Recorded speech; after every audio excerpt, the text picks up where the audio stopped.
Assalamualaikum warahmatullahi wabarakatuh. Halo, kembali lagi bersama saya Lucy Rizky Amelia dengan nomor NIM 2009448. Sekarang saya akan membahas tentang zakat profesi. Nah, apa sih zakat profesi itu? Zakat profesi adalah sejumlah harta yang dihasilkan dari pekerjaan yang halal. Nah, apakah penghasilan dari seorang profesi yang seperti guru, karyawan, dokter, dan profesi lainnya itu wajib dizakati? Sesungguhnya setiap penghasilan dari seorang profesi itu wajib dizakati jika memenuhi rukun dan syaratnya. Nah, apa sih syarat-syarat dari zakat profesi? Yang pertama itu adalah merdeka. Seorang budak tidak dikenai kewajiban membayar zakat karena dia tidak memiliki sesuatu apapun. Yang kedua adalah Islam. Seorang non-muslim tidak wajib membayar zakat. Bagi orang yang murtad terdapat perbedaan pendapat, yaitu menurut Imam Syafi'i, orang murtad diwajibkan membayar zakat terhadap hartanya sebelum dia murtad. Sedangkan menurut Imam Hanafi, seorang murtad tidak dikenai zakat terhadap hartanya karena perbuatan ridhonya telah menggugurkan kewajiban zakat tersebut. Yang ketiga adalah balik dan berakal. Anak kecil dan orang gila tidak dikenai zakat pada hartanya, karena keduanya tidak dikenai khitab perintah.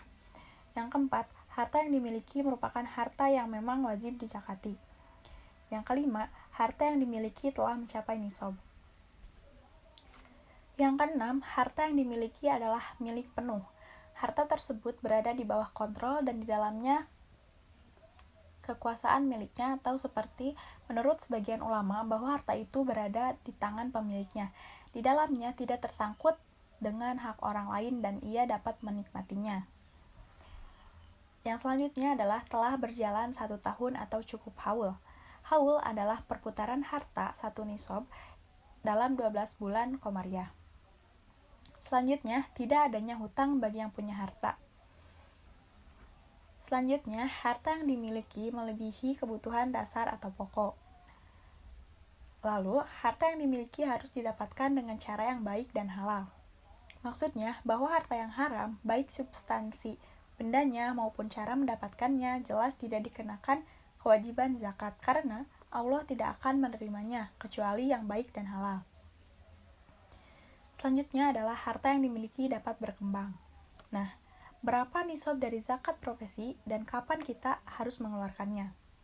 Dalam fikih, terdapat beberapa perbedaan pendapat. Di antaranya, yang pertama, nisab zakat profesi itu setara dengan 85 gram emas dan dikeluarkan setelah melewati 1 tahun sebesar 2,5%. Yang kedua, nisabnya senilai 85 gram emas, dikeluarkan 2,5% dan tanpa harus menunggu 1 haul.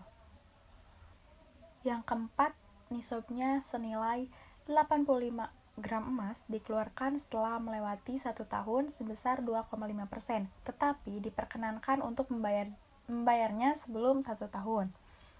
Yang terakhir adalah nisabnya senilai 5 wasok atau 653 kilo dikeluarkan saat menerima pendapatan sebesar 2,5%. Yang terakhir adalah fungsi dan hikmah zakat profesi. Yang pertama, menghindari kecemburuan sosial sehingga harta menjadi aman. Karena kecemburuan sosial bisa menimbulkan kerawanan di masyarakat. Yang kedua, memberi bantuan langsung kepada fakir miskin. Apabila mereka mempunyai keterampilan, maka uang bantuan itu dapat dipergunakan sebagai modal usaha kecil, dan apabila tidak mempunyai keterampilan, maka akan dipergunakan sebagai bantuan yang dapat meringankan beban hidupnya. Yang ketiga, membersihkan muzaki dari sifat-sifat yang tidak terpuji dan tidak peduli kepada orang lain. Karena sebagai orang mukmin yang telah membiasakan membayar zakat akan menjadi orang yang dermawan. Yang terakhir, sebagai pernyataan rasa syukur kepada Allah Subhanahu wa taala yang telah memberikan karunia dan memberikan kemudahan-kemudahan mencari rezeki. Nah, sekian yang bisa saya sampaikan. Mohon maaf apabila ada kesalahan. Wassalamualaikum warahmatullahi wabarakatuh.